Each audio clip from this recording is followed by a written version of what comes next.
Ay, ang sarap ng laswa. Gulay. Hindi, merong lupa rito sa sarili. Ay, hindi pa kumukulo. Ayun, naglagay lang ako ng kamatis, sibuyas. Pagkulo nito mamaya-maya guys, ilagay ko na yung isda. Kung makikita nyo nagbabubbles na, malapit nang kumulo yan. Takpan ulit natin. Check ulit natin. Ayan na, kumukulo na. Tapos, dudurugin ko lang yung kamatis. Mas maganda kasi dudurog natin yung kamatis para kumatas yung asim niya. Ilalagay na natin yung isdang hinugasan ko kanina. So, pinutol ko siya guys kasi medyo malalaki siya.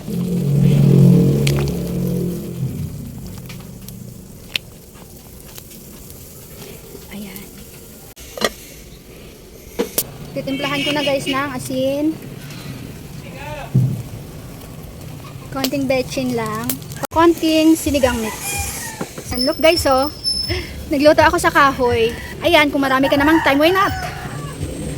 Pakuluin na natin, tapos maya maya pwede na natin ilagay yung mga gulay na hiniwa ko kanina. Natin yung okra guys, para kasi medyo matigas siya compare dun sa mga dahon-dahon natin. Ayan. Mga gulay na to guys ay fresh from the garden. Ayan, pwede na natin isabay yung mga dahon natin. Mas masarap to guys pag sariling tanim kasi yung lasa ay medyo manamis-tamis. Kahit sa paso lang, pwede na, di ba? Ito pa ba yung bibilhin mo? Ayan. Kasi mahilig talaga kami sa gulay kasi laking mga bukid. Diin lang natin.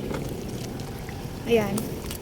Para mapailaliman ng mainit na sabaw. Tapos, saka natin takpan at pakuluin lang ng kahit mga 1 minuto lang tapos okay na yan. Ang sarap magluto sa kahoy.